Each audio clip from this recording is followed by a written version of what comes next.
see my screen. Okay, welcome to this demo session.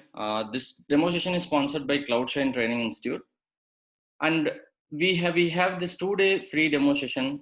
On the day one, we will be continuing with the cloud introduction and like introduction to the Oracle Fusion, and then why it is called as Oracle Fusion and what are all the different features which is available, and then what is the SaaS, PaaS, and IaaS overview, and then what is the Fusion architecture, how many offerings are there, and what are all the offering which will be considered in our training session, and then we will quickly log in into the Fusion application and we'll have a demo of the application as well. Okay, this is what the agenda in today's session. So this is Vijay. I'm going to become your supply chain instructor for next 50 days. So I do have more than 11 years of experience into supply chain management. So till now I have been part of 3 end-to-end Oracle Fusion implementation project. So from 2008 I have started my career. In 2008 we have did our first implementation for one of the restaurant chain in United States, and then we have implemented the release 9 on-premise version of the Fusion application, and after that we have implemented the Fusion application for one of the automobile servicing industry in United States, which is located in Hawaii Islands. That is my second implementation, wherein we have implemented Oracle Fusion purchasing, inventory management, order management, all these modules we have implemented. And after that, we have implemented Oracle Fusion application for one of the infrastructure developer company in the United States. That is recently, last year, we have completed that implementation. So overall, 3 end-to-end Fusion application implementation we have completed, and apart from that, I have been part of a couple of e-business suite implementation as well. So one implementation we have did for Dana, which is a drive shaft manufacturing company located in Germany, and we have implemented Oracle e-business suite, almost financial, supply chain, in that inventory management, manufacturing, all those modules we have implemented. So this is my overall experience. So I should be able to completely guide you by comparing with e-business suite and Fusion application and the complete implementation training as well. Okay, this is my overall experience. Do anyone have any questions?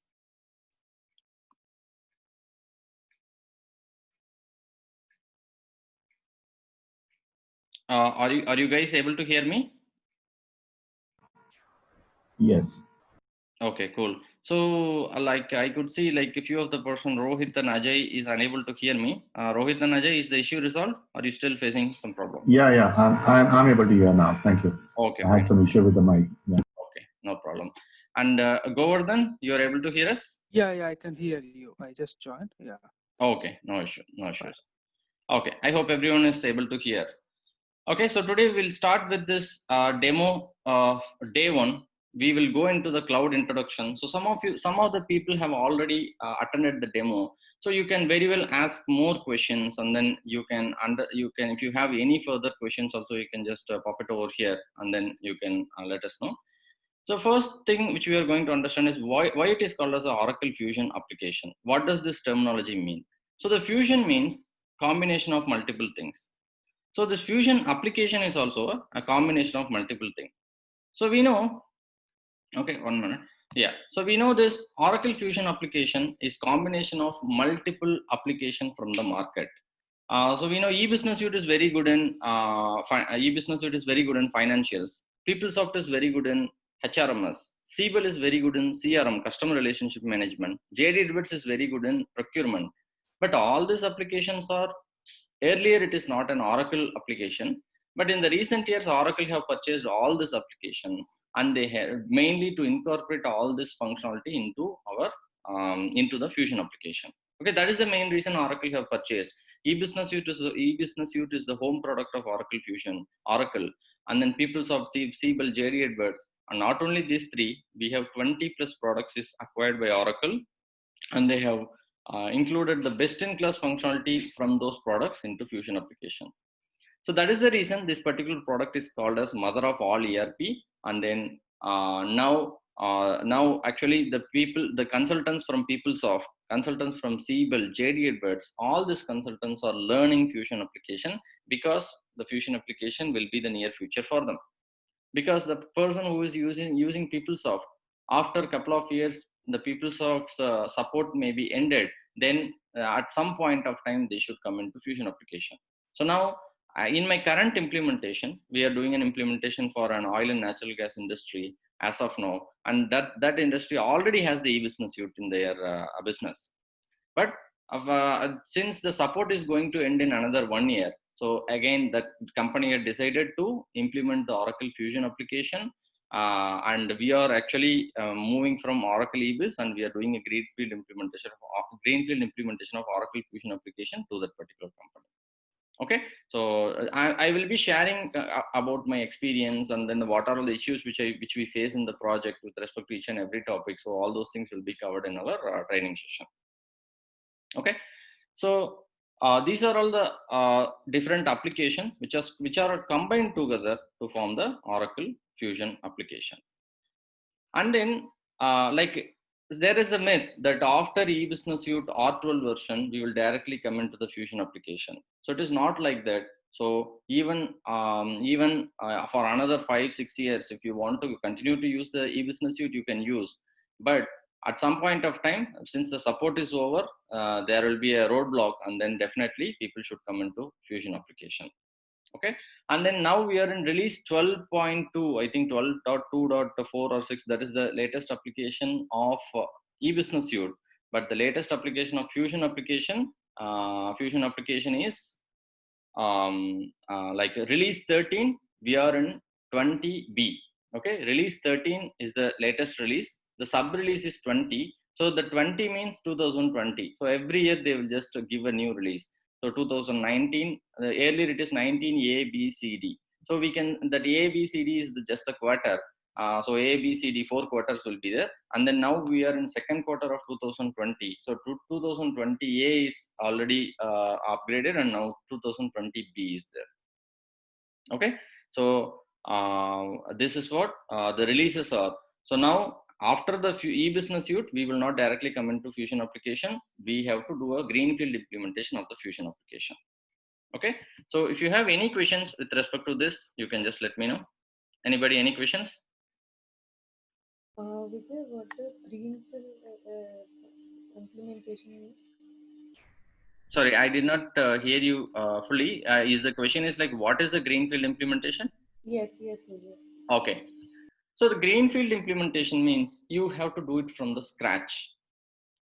The another implementation is also called as an upgrade implementation. Upgrade in the sense, like you will be, for example, you are in 19A. For example, when you implemented the Fusion application, you have implemented in 19A, and later after 4 or 5 years, you have decided, okay, you want to upgrade it.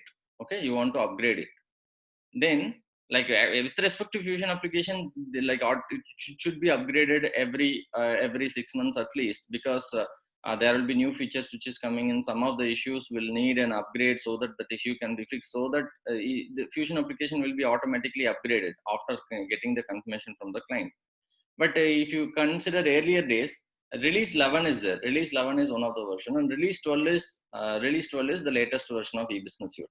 So if any company want to move from release 11 to release 12, that is an upgrade project.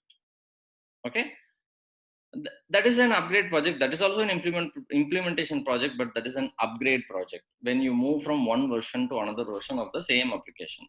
But the Fusion, whenever you implement a fresh thing fully, maybe for that organization till now no ERP products are there. From the scratch, you want to capture the requirements, and then you have to implement the application. If that is the case, then that is called as a greenfield implementation. Okay. Thank you. Yeah. Right. So any other questions, anyone?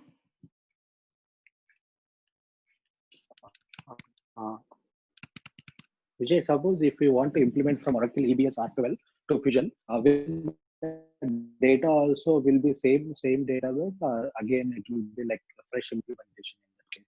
Yeah, it will be a different, how to say, it will be a different database, like even if you're coming from eBusiness Suite to Fusion application, most of the data will be same. But okay, most of the data will be same, but not everything. For an example, item table. So what is the item table in eBusiness Suite? It is called MTL system items B, right? In Fusion application, it is EGP system items B. So the prefix got changed, which means all the table name, table structure got changed. One more example I can give you. So in eBusiness Suite, the item is a key flex field. Item number is a key flex field. So the item number will be stored in segment 1, 2, 3, likewise till segment 30. You can just divide and then store the item number. But in Fusion application, the item numbers are stored in item underscore number column, because it's not at all okay. It's not at all a uh, how to say it, it is not a key flex field. Because of that, it can be stored in item underscore number. So because of this reason, you can see that there is a change in the table name, there is a change in the table structure, there is a change in the overall concept. Because of that, you have to you have to do a re-implementation. You cannot just like that, you cannot upgrade it. So that historical data I don't get, right? In that case, I mean. Yeah, definitely you can get the But, historical data, not only from not only when you upgrade it. For example, even when you're doing a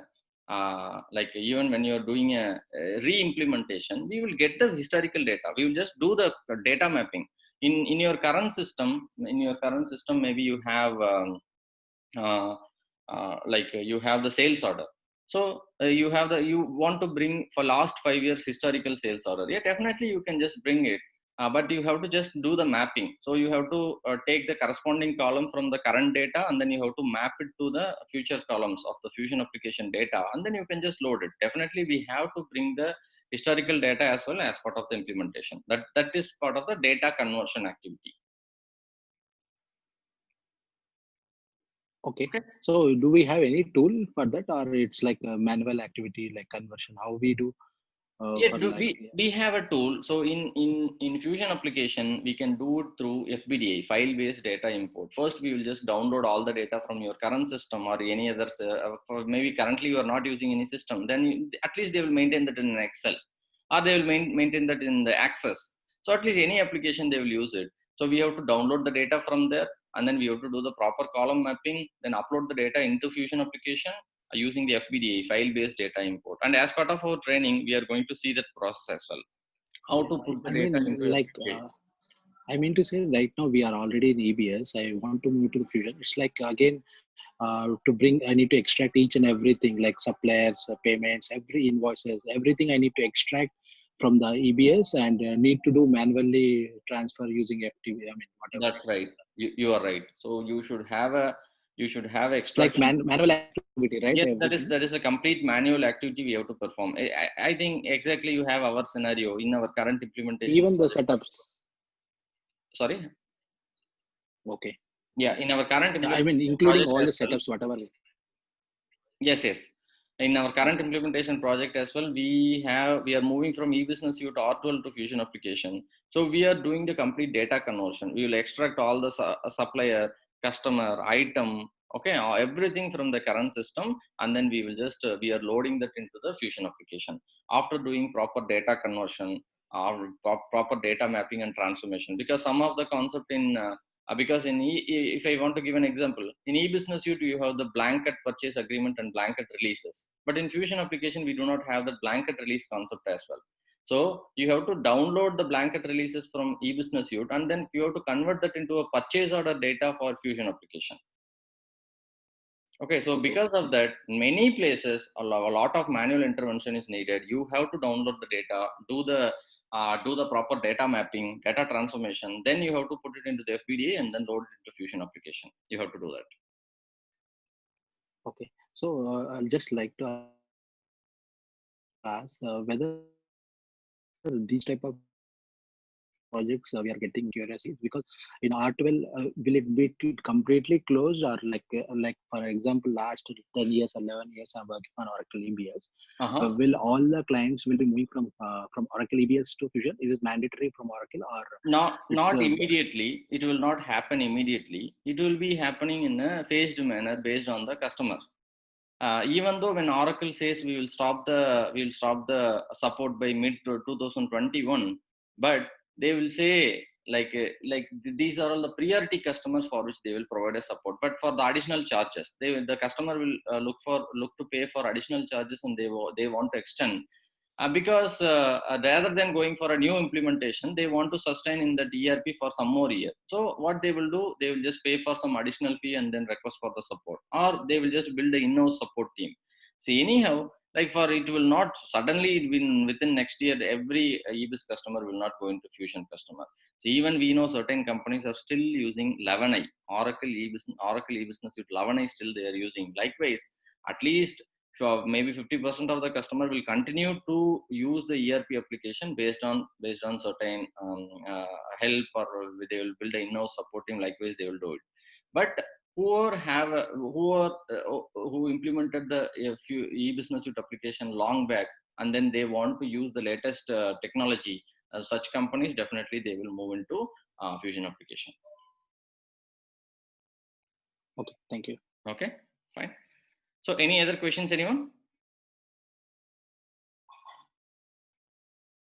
Okay, fine. So I would like to show you the Fusion application instance once, so that will give you some more idea on how this Fusion application is built, which will help them help the users in a lot of different ways. Okay, let me just share my screen once again. Let me know when you're able to see. Okay, let me share it. Just let me know if you're able to see my screen, wherein I am just showing you the Fusion application instance. Yeah, can see. Fine. Okay, now I have just logged into the Fusion application with one of the user, Thomas Mack. Okay, he's a VP for order fulfillment. So I have just logged into this user, and then you can see we can just customize the home page based on his need, whatever he is regularly seeing, regularly he want to see, and all those information we can just customize like this. So whenever he log in, immediately he can see whatever he is interested with.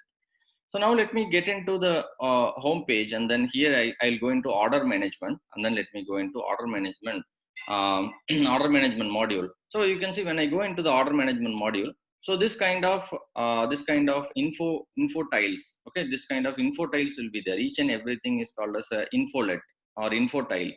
So in this info tile, you will have a lot of information which is summarized. Let's see how many orders are on hold. For example, for an order manager, what are all the things which he need to understand? He need to prioritize his job, and he need to have a summary of how many orders on hold. So he need to understand. So 4 orders are hold for credit check, 6 orders hold for change request, 1 order for hold requested by customer, 1 by shipping, 1 hold for shipping instruction, 2 hold for pricing. So because of different reason, the orders will be on hold. So he will be able to immediately see, okay, these many orders on hold, whether we can prioritize anything. And then how many orders are in error? So there is a order, 18 orders are in fulfillment error, and then 1 order processing constraint. Because of processing constraint, this particular order is stopped.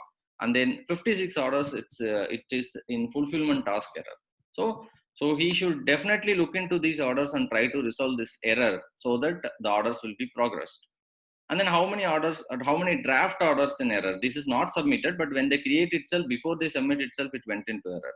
So he will be able to see like this, and then he can ask to prioritize this issues. So if he know, okay, because of the fulfillment task, there is 56 orders in error. So he can just check it by clicking on that particular record. Okay, by clicking on that particular chart, it will just take him to the corresponding record. So here you can see 18 orders are in error in fulfillment process. When I click on the chart, you can see those 18 orders are listed down over here.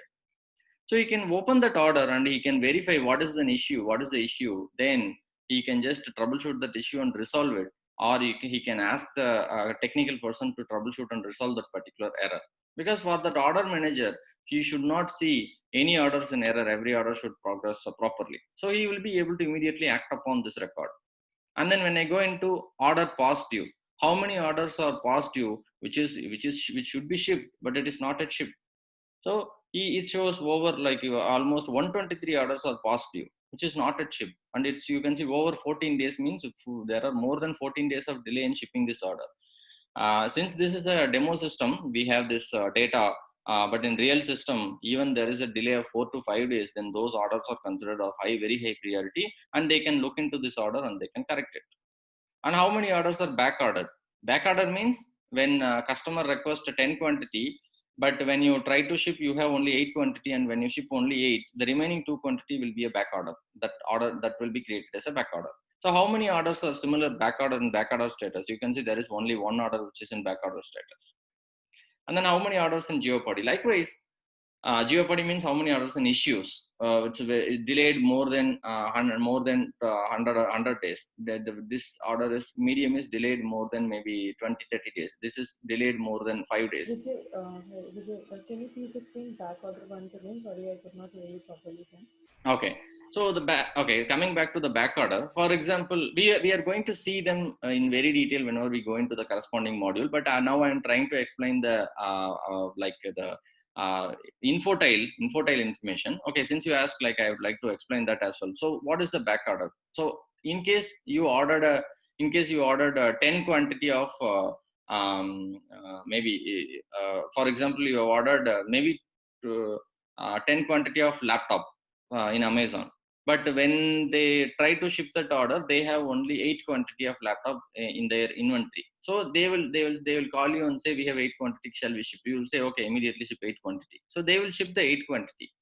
But the remaining 2 quantity will become a back order, which means because of the on hand is not out there, it will be a back order status. Once they get the on hand, again they will just ship that material to you. So that is called as a back order. Did you get it? Yeah, that's it. Okay, fine. Okay, so likewise, likewise we can just highlight all this information in this info tile, and it will be easy for any manager to access to that information and take priority action on this one. So this is not only available in order management module. So if I go into inventory management module also, I can see that. So let me go to home page. I can go to the supply chain execution. Okay, let me go to supply chain execution. Here I'll go into the inventory management. So when I go into inventory management, here once again you will be able to see in the inventory management, you can see how many receipt lines are awaiting put away, which is nothing but the deliver. How many receipt lines are awaiting delivery? How many receipt lines are awaiting receipt? Okay, we have to receive it. And then how many shipment lines for the next 30 days? How many open shipments by carrier? And then okay, what is the total on hand value? What is the how many shipment lines are awaiting to be shipped? How many receipts awaiting to be inspected? So likewise, you will have this kind of detailed info tile using which the customer will be able to customer in the sense the business, Fusion user will be able to immediately take action on this. And then this is one of the main reason like most of the customers are now moving into Fusion application. And the customer might ask you, okay, I want one more like info tile here. So when I say customer in the sense, I'm talking about the Fusion end users. I'm talking in terms of we are the supply chain consultants. So when I say customer means we are going to service our customer in implementing the Fusion application. So most of the time when I say customer means who is using the Fusion application. Okay. So now if you see, okay, now here if you want to add one more info tile also, you will be able to definitely add it. But how to add the info tile and all those things we are going to cover in our detailed session. Whenever we go into our detailed session, we will be covering those as well. Okay. So with respect to whatever we have seen till now, do anyone have any questions? Okay, anybody any questions? Okay, fine then. So now let us get into the like slide, and then we will understand about the Fusion application. So this is what we have seen. So we have all the Fusion application functionality, and now on top of it we have the analytics, which is what we have seen now. So which will have the dashboard and embedded analytics. Embedded analytics means you can just click on the chart and that will take you to the corresponding record so that you can easily take action on them. And then all the planning applications. And then these are all the things, okay, these are all the things which we have. Okay, these are all the things which we have in Fusion application. Okay, so if you have any questions, let me know, or else we'll go into the next next information on the SaaS, PaaS, and IaaS overview. Anybody, any questions? Cool. Okay, so now let me get into the, like, we have to understand the SaaS, PaaS, and IaaS overview.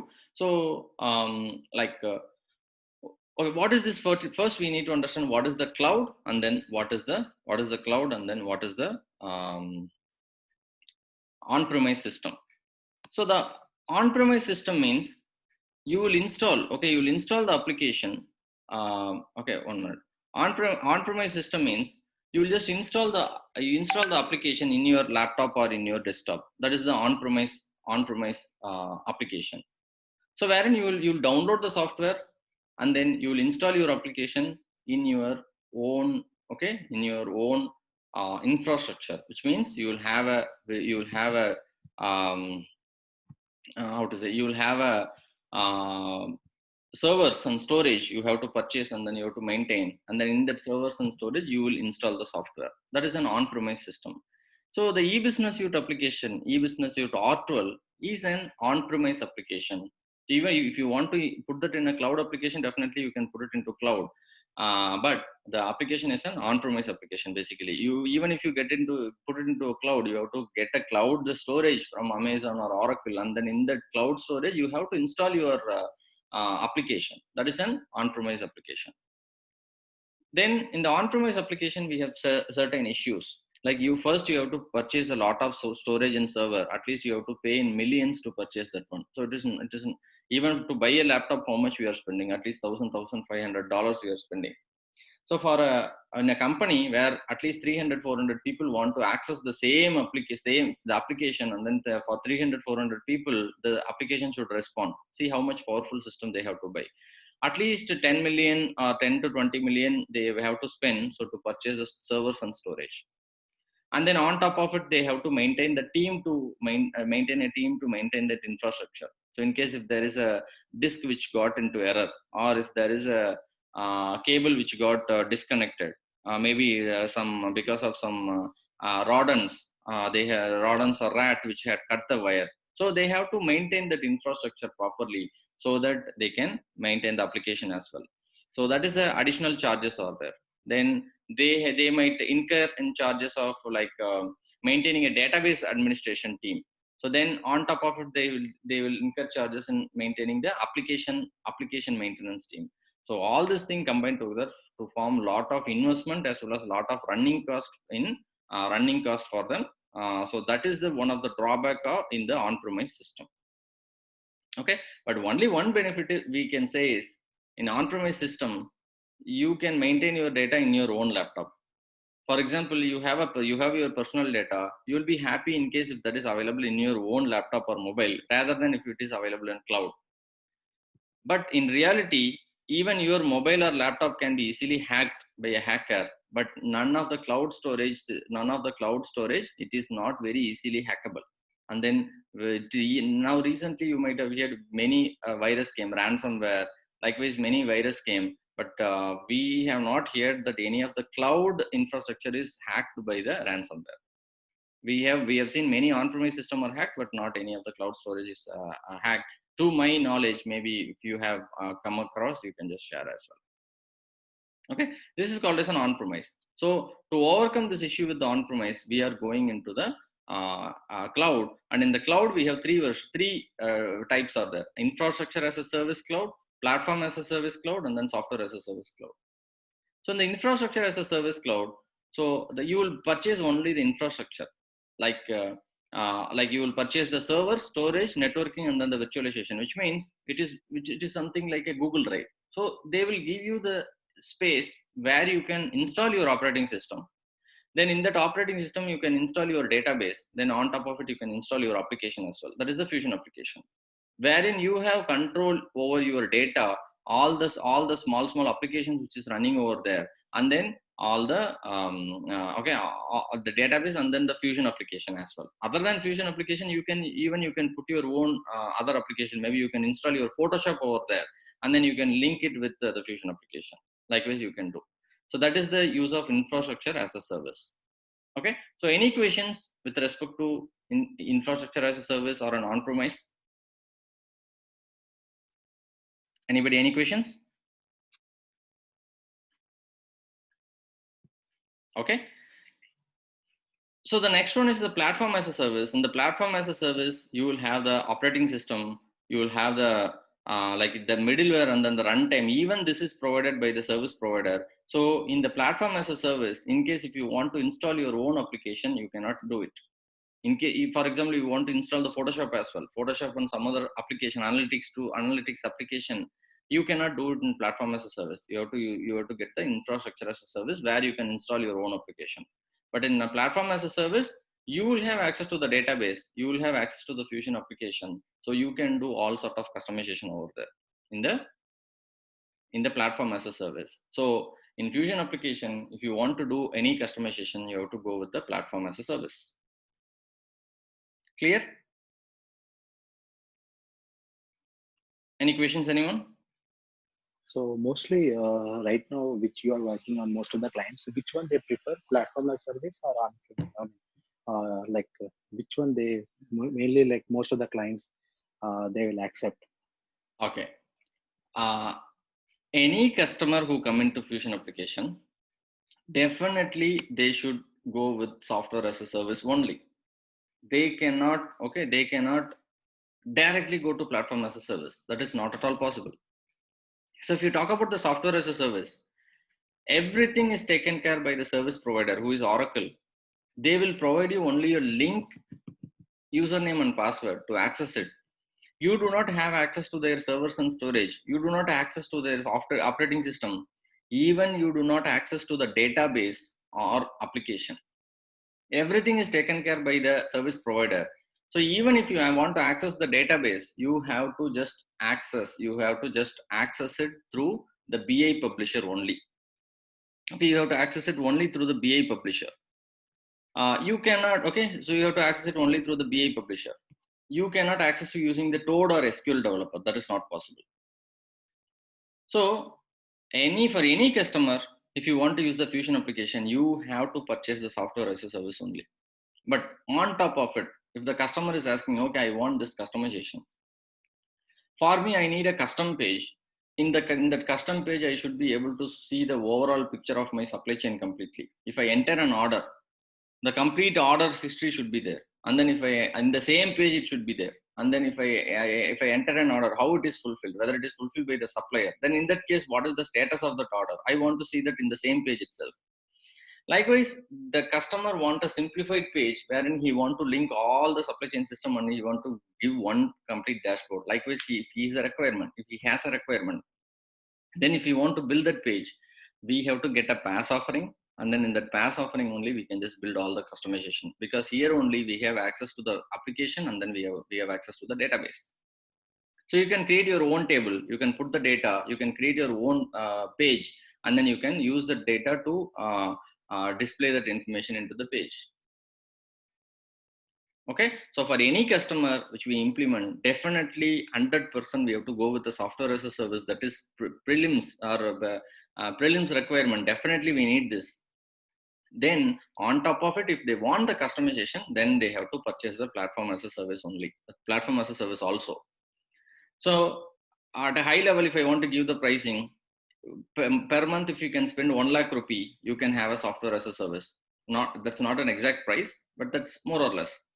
If you have 1 lakh rupees or $1,500 per month, you can maintain a software as a service instance. If you need at least 5 lakh rupees or almost maybe 3,000 or how to say, at least 7 to 8,000 or else at least $5,000 to maintain the platform as a service instance. So this is a little bit costly than software as a service. Clear? Any questions? So the role of technical and DBA is no more in software as a service, is it right? It is there, but mostly with Oracle. Right now, Oracle. most of the clients, so they just go for, as per your experience, most of the clients directly use only software as service. Is it That's right. right? So I know we have did assessment for few customers who requested us to check whether based on their requirement, can they implement only based on software as a service, because they do not have a budget to have the platform as a service. They don't want to have, they want to have as much as they want to check if they have 1,000 requirement, out of the 1,000 requirement, if they can fulfill 850 plus requirement, that is 85%, 850 plus requirement of using a software as a service, they want to start the implementation.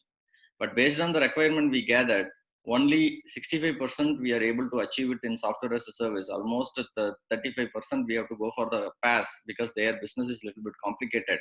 Then the implementation has not started because that customer doesn't have the budget. So likewise, many customer will do the analysis, and then they will check whether they can achieve their functionality in a software as a service. And recently we have did for one more customer. That customer almost and almost 85 to 90% of the requirement we are able to achieve only in SaaS, and we have did that implementation as well. So not I have not been part, I have been part of the analysis only. So that project have started. So in the software as a service itself, we can achieve most of the functionality if we don't want so complex customization, but we can do some customization, but it will be a complex customization should go through the platform as a service. Okay. Like, for example, what we have done in OAF and all those things may not be available in the software as service, but still, can we request them to make before implementation, like we need little bit small changes? Is it Oracle will be done, or like small changes can be done by ourselves, like additionally enabling the attributes and other things, like maybe Yes, workflow process? yes, those things very much you can do it. For example, if you want to disable a attribute in the front end, or you want to enable an additional attribute, that is the DFF, descriptive flex fields, extensible flex fields, all those things you will be able to do it. Okay, yeah, Okay. got it. Just give me 1 second. Let me just I will just put it in Excel. That will give you more idea. Okay, that will give you more idea and more clarity for you regarding the customizations and then all those things. Okay, just give me 1 second. Let me just share my Excel with you, and then you will be able to see the details. 1 minute.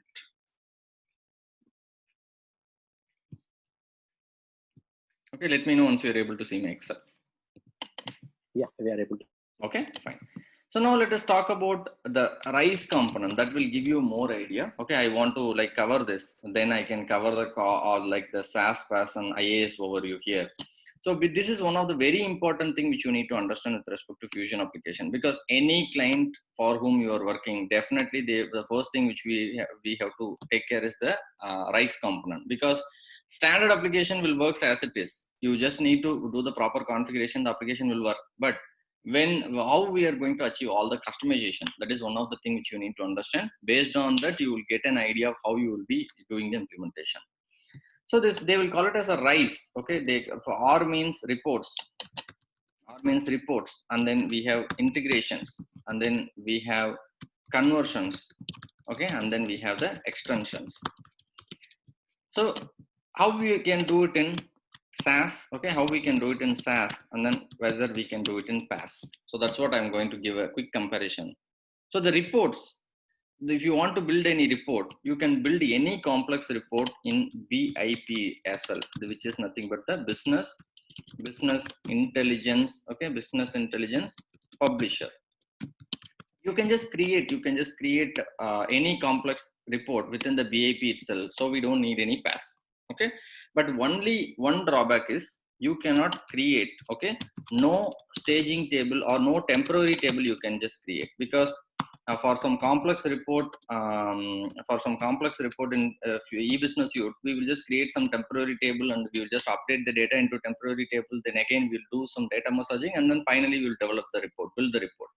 But here you can use a temporary space, but you cannot create a temporary table and update that information from the report. It's not possible. You cannot write, you cannot do an update script in the report. Clear? For example, if I want to use like some custom temporary table, means like global temporary table, temp table, or store some variables, can we use those things, variables or something for the report for calculation purpose? So that, yeah, that if you want to store some variable, that you can do it within the BIP itself. There is a temporary space is there within BIP, and there you can store that variable information, and then you using that you can just develop the report. But you cannot write anything back into the Fusion application tables. Okay. Okay, that is on the report. So report we can achieve within the SAS itself. Okay. Like if anyone else have any questions, just stop me.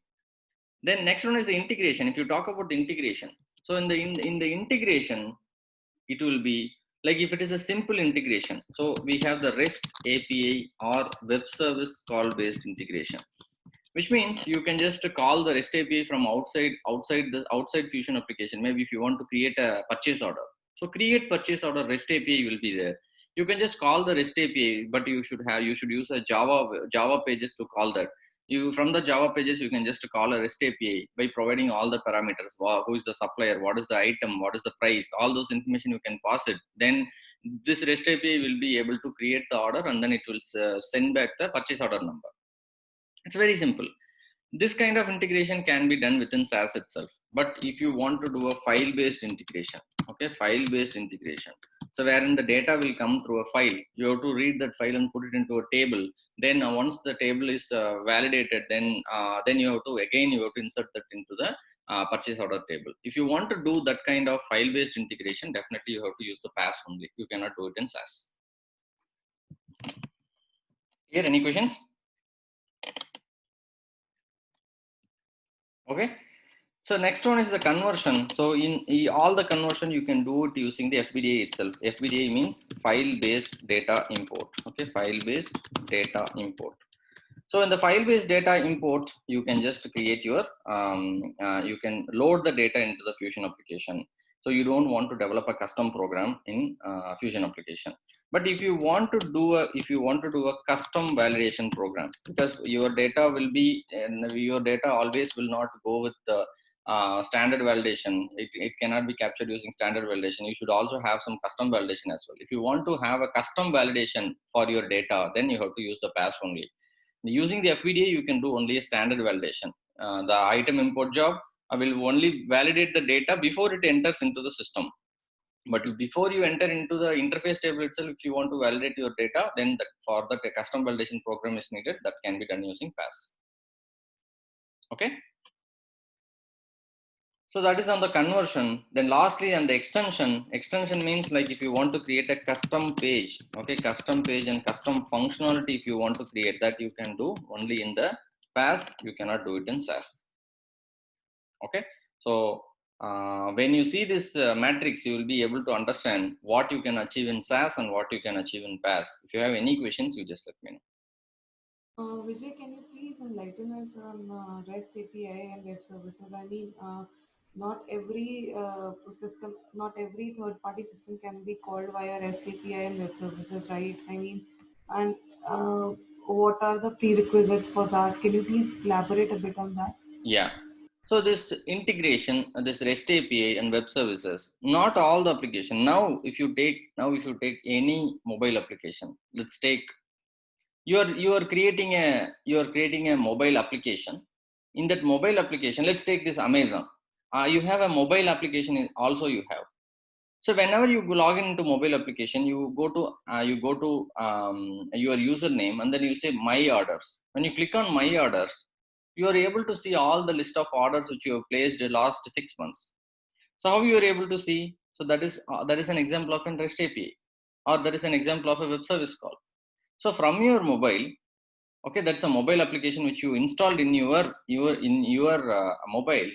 So that mobile application will not always go into the database, will not always directly go into the database of the Amazon server. That will take a lot of time. So what they will do, they will just call a REST API from that. So that REST API is, it should be, whenever you develop through any Android application, you can call any Java-based REST API. Or if you have a website, you are having a website, Amazon website, So from the Amazon website, there you can just call the REST API. If you have a HTML based website, inside that you can have a JavaScript, and from there you can just call the API. So there should be at least a web page should be there, or any Android application or iOS application should be there. At least if you have this, any of these three, you can just definitely call the REST API. So web page, mobile application, or Yeah, at iOS. any Android or iOS application, any mobile application, or any web pages. If you have a website, from that website you can call it. Or any of the other application, maybe you are using another SAP also is there. SAP is capable enough to call the REST APIs.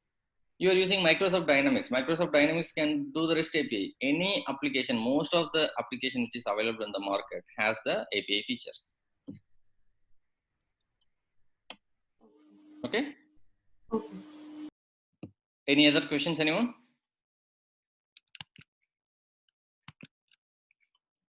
Okay.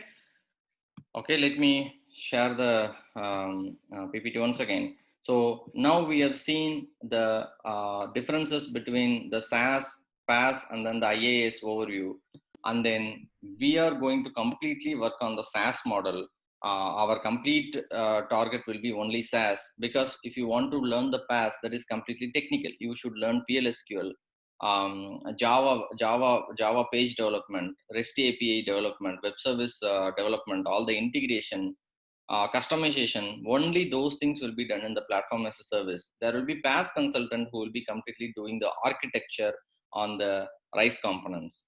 But as a software as a service, there all the end product will be learned. So by end of this training, you will become a complete SaaS consultant, wherein you will be able to access the application and do the complete configuration, and then you will be able to do the implementation. So whenever we give a fresh instance to you, you will be able to do the complete end-to-end configuration. You will be able to do like all the data conversion you will be able to do, and then you can deliver the system to the end customer without any customization. Okay, only the report development, definitely you will be able to do it. So we have one session for the report development as well. Okay, how to develop the report in Fusion application, that is also covered in our session. Okay, so any questions with respect to this one? Vijay, one more. Yeah, please go ahead. Vijay, we almost need directory paths and all those things to be set up right every time whenever we do the Oracle implementation, right? So how does that happen in SaaS? What is it? Directory paths? Yeah, directories and directory setups and all those things, right? I did not get you completely. In Fusion application, basically we don't want to set up any directory paths. May I know where you are using this directory paths? I mean, whenever we want to keep file on the server, like, maybe when we create the reports in BI Publisher as well, we keep the logos and all those things on a certain directory path or something Okay, like that, so right? yes. But in Fusion application, the BI Publisher is already pre-integrated with the Oracle Fusion application. So basically, you don't want to do any directory path and those things and all. It's not required.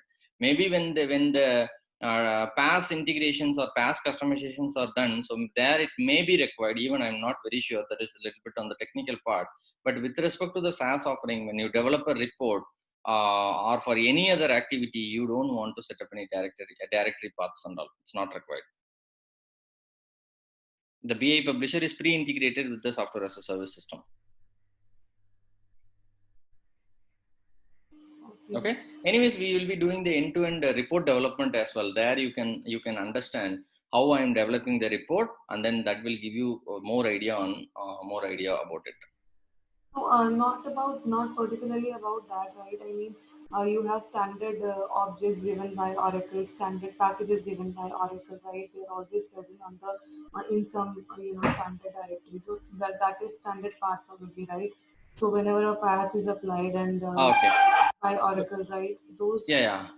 So I got your question. So here in Fusion application, then it is not at all required, because it is available. Everything is available in a cloud storage. and then it is already pre-implemented. So all the modules which you want to use, it's already pre-implemented. So if you want to use even though you're using purchasing or not, or the purchasing module will be available in your instance, only based on the necessity you will be enabling that instance. Okay, you will be enabling that particular offering, and then you will start to use it. So even if there is a patch is going to be applied, so the patch will be applied by Oracle, and we will not apply the patch. Even when you do the upgrade will be done by Oracle, and you will be not doing the upgrade. So as a end customer or the consultant, we will not do those activity. Only we have to raise a ticket to Oracle, and Oracle will be doing that activity. That's why we say in Fusion application, even the application is maintained by Oracle, we will not do any patching or upgrade, any activity in the application. That will be taken care by Oracle itself. Only thing is we have to raise a ticket and follow. Okay. Okay. Fine. I think there were some other question popped up. Okay. Fine. Yeah. Vijay, Yeah. so most of the job opportunities in the market, they mostly ask about SaaS only. I mean, related to, they don't go for PaaS, right? I mean, Like PaaS opening is also there. PaaS opening is also there. But if you have 10 projects, maybe only 6 to 7 will go for PaaS. But SaaS, everyone should go for SaaS. Without SaaS, nothing can do. Nothing. They cannot go for cloud at all. So if 10 Fusion projects are there, all 10 Fusion projects will be SaaS, but only maybe 6 or 7 will be PaaS. okay. Okay. Okay, so this is what we have discussed till now. What is an infrastructure as a service? And then here, okay, so the partner will provide the server, operating system, and virtual machine. And then we will be provisioning the database, deploying the application, configuring the load balancer. Okay, that's something technical. And then we can prepare our own web application and then a database server. So that there we have control over database, application, and then the data. In PaaS offering, the partner or provider will provide the operating system, VMware, and server. That is the bottom layer. And then the middleware layer, database, and then application server and runtime. Even that is provided by the our service provider. We will have access to the database and application. So we can do our customization, and we have access to the data tables. We can write or insert or update or delete anything we can do in the table. But this is in the PaaS. These are all custom tables completely. And the last one is the software as a service. Here, everything is taken care by the service provider. So the only we can just run the hosted application over internet just by accessing the application via an URL, and then we can enter the login credential and then access it. And we will not do all the customization. It's limited to customization. We can say it is limited to customization. It's not like we cannot do any customization. We can do, but it's limited to customization. Okay, that is the software as a service. Okay, and then the last thing which I want to cover is like this supply chain capability. So in tomorrow's session we will go in detail into the supply chain capability, and then we can discuss about in detail of all the offerings which is available. So this will be the agenda for tomorrow's session. We will talk in detail about the different offerings which is available in Fusion application, and then in that we will be concentrating or completely covering the Oracle Fusion Procurement Cloud, and then the Oracle Fusion Supply Chain Management Cloud. So these are all the two offerings which we will be completely enabling, doing all the configuration, doing the complete end-to-end execution. That's what we are going to do. So we will talk about this as well in tomorrow's session. Okay. And then one more thing I want to show you. Okay. So I want to show you this. 1 minute. Let me just share that as well. Let me share you the course content. In tomorrow's session, I'll just give a detailed walkthrough on the course content of what are all the topics we are going to cover. So, and what are all the modules which we are covering: product data hub, inventory management, procurement, order management. We'll cover this complete topic. We will cover about the how these topics will be covered. What are all the things which we will learn for the next 50 days. So the complete thing will be covered in this session. Okay, the complete course content tomorrow we will walk through, and then we will understand about what we are going to do. So only when we know what we are going to learn, it will be easy for you to understand. So the complete course content tomorrow we will go through. Okay, this will be the agenda for tomorrow. Okay, so if you have any questions, you can let me know, and then if or else we can just continue in tomorrow's session, and then we can we can just continue with the remaining topics. Okay. So Hi. When will you create access for the people that are attending the class? yeah. So the link will be the same link. Okay, you can just access in the same link. For the next 50 days, the link will be same. You can just access the link, and then you can join the session same time, 7 to 8 a.m. IST. And then in case regarding the videos, so from today's video, it will be loaded into the cloud, and then we will be sending out email to you. So from there you can access that video, and then you can watch it. And this video will be available for you ever in the cloud, and you can watch it any number of time. At any time you can just watch these videos.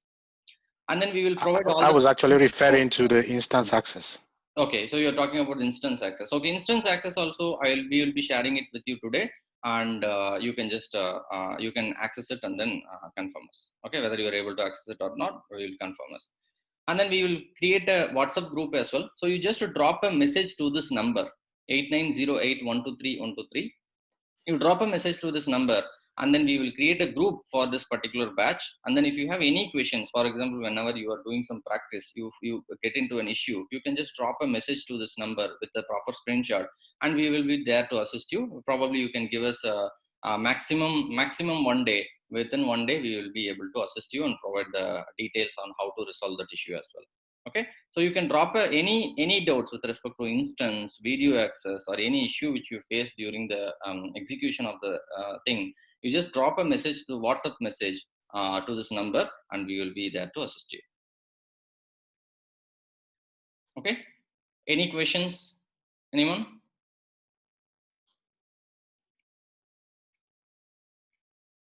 Okay, so if you are good, then we can close for today's session. And in tomorrow's session, we will continue with our course content overview. And whoever not yet registered, you can just reach out to this number, and then you can drop a message that you have attended today's demo session and you want to register, and then we will assist you with the further details. Just one question. So even to create the WhatsApp group, I should message on this number? Yes. Please just drop a message that you just attended today's session, and then I want to get registered. Or if you already registered, just inform we have registered. Yeah, because we don't know some of your number. So just drop a message to this one. We will just create a group, add you to the group immediately. Okay, sure. Thank you. Okay, fine. Okay, guys. Thanks, everyone. We'll connect tomorrow, same time. Okay, and then we'll continue. Thanks, everyone. Okay, thank you. Thank you. Thank you, sir. Thank you. Thanks, everyone. Bye-bye.